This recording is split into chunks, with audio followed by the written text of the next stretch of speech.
really didn't know what a 1LE car was. I mean, I had heard about them. I knew that they made, you know, lots of 1LE Camaros. I knew they were really big in the 3rd gen cars, but I didn't really know what the deal was about 4th gen. So I kind of started looking into 1LE Camaros primarily.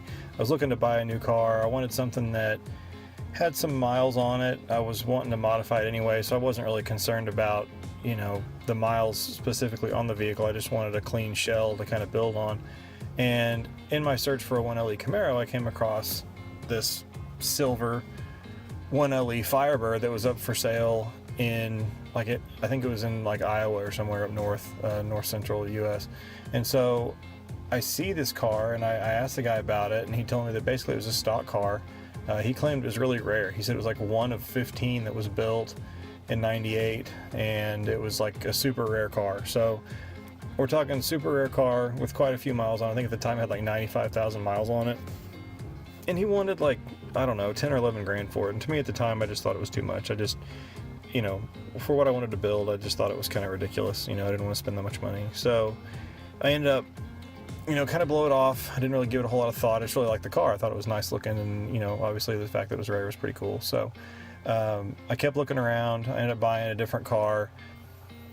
I ended up buying like a bolt-on 01 Trans Am. I think it was a heads cam car, but the heads were junk. But anyway, I had a couple of cars since 2010, since I first saw the 1LE Firebirds, or the specific car. So I did some more research, you know, kind of later on, and I realized that they made 2 silver ones. So I saw the silver one. I'd seen the silver one back in 2010, and the one that was the stockish one. Well, then fast forward to, like, you know, I guess it was the fall of 2016.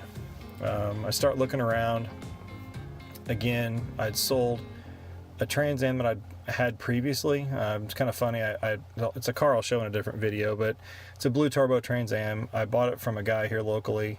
I think it was back in, I think it was 07, 08. I guess it was 08 because it was right when we bought our house, 08, 09. Anyway, so I had this car and I liked it pretty well, but it had some issues and we needed to get out of some debt. So I sold the car and then I ended up buying it back. So, you know, it's a few years later. I guess it was from 09 was when I had that car. Sold it in like 2000, early 2011, 2010, something. I guess it was 2011. Anyway, so I sold that car and had a few between, and then I bought the car back. So the same turbo Trans Am I'd had for a few months, and I got it back, and it just had issue after issue, and I just kind of got tired of messing with it. So anyway, I ended up selling that car and selling a bunch of parts, and I was looking around for something different. I came across a silver 1LE Formula, just like what I'd seen years ago. Then it took me a while to realize that it was the same car. The guy that had the car now had put a Trans Am wing on the back, which isn't original. They're formulas. It's a base Firebird, basically with a hood, with a WS6 hood. It's a WS6 car. So I finally realized, hey, this is the same car that I looked at, you know, back in 2010.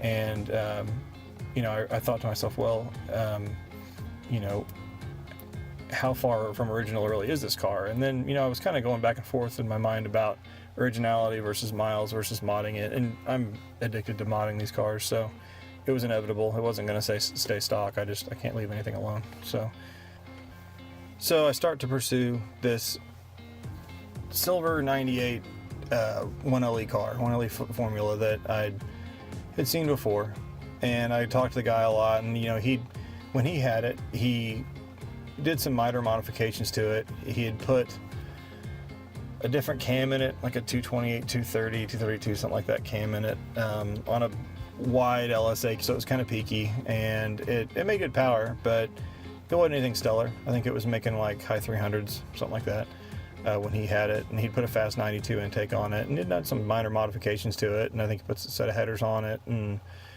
I think he may have done a clutch or made a clutch in it. But anyway, so the car was, you know, fairly nicely modified for what I was wanting to do with it. I just wanted something that was a solid car to build on. You know, after having, gosh, 8 or 10 of these cars, these 4th gen cars, I wanted something to hold on to for a while, and I wanted something I could build over time.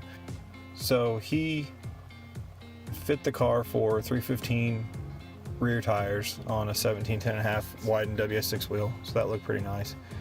And he raced the car quite a bit. He's an autocross guy at heart. He hit some autocross up with it. He went to the drag strip with it. Here's the time slip of the car. It went 1190s, and that's pretty fast, but it was in good air as well. So he put the TA wing on it. I don't really like that. I had him put the factory wing back on it, and there's a picture of the factory wing on the car. And so we made a deal. I ended up having the car shipped here from New York, is where I bought it from. And we loaded it up on a trailer. He had somebody come to his house and pick it up, and they delivered it to my house. So this was early last year, early 2017 when the car was delivered. And it was dingy. It looked pretty nasty when it got here. The shipping company was kind of questionable. I wouldn't ever deal with them again, but the car made the trip. Wasn't too beat up. A couple little minor scratches on the nose, nothing major. So I get the car here, and it cleans up surprisingly well.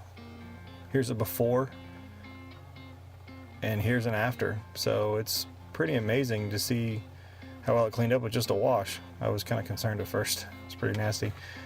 So here it is at its new home in my garage. So the first modification I did to the car was silver face gauges. A lot of the special edition cars have them. This car was so plain and so basic by itself, I just thought something to kind of break up the interior was needed. So the silver face gauges I thought was a nice touch and matches the exterior of the car. If the car had been a different color, I may not have done it, or maybe just done white, I don't know. The next thing I did was projector headlights. The headlights that were in it were pretty cloudy and pretty nasty, so was going back and forth between going with like the LMC housings or going with a plate and a projector, Hella projector. So that's what I went with, was the Hellas. I went with a nice HID kit. I don't remember what brand I went with, it's been a while. And then got some dedicated relays for those to come on, and they made them work a lot better. So here's the car all cleaned up, and here's a video of the car running and a walk around.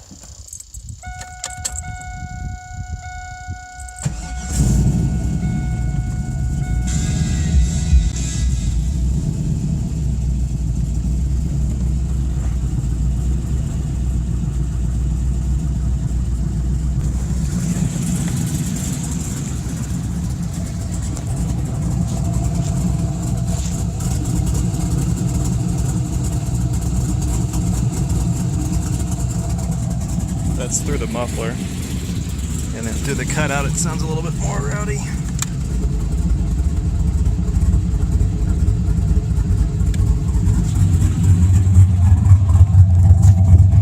This is the 228, 232. I think it's around 590 lift on a 113 lobe separation and a 113 intake center line.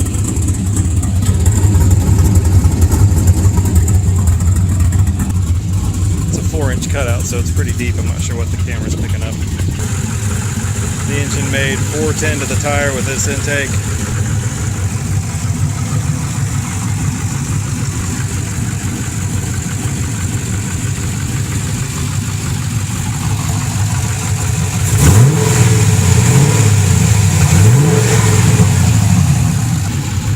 It is a 2001 model engine that the factory swapped out for a previous owner that blew the stock 98 bottom end in 2001. So it's got the 241 heads on it.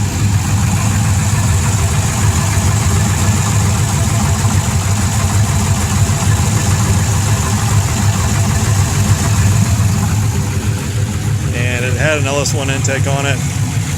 That was the factory 98 intake.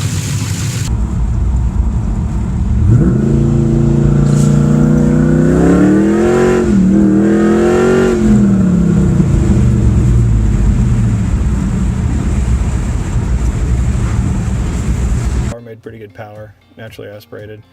I ended up having it retuned. I cut up the Y pipe that was on it. Had I believe it was a Speed Engineering off-road Y pipe on it.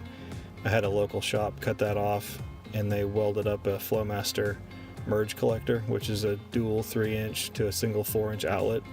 I had that into a Dynamax bullet muffler to kind of quiet it down and take a little bit of the rasp away.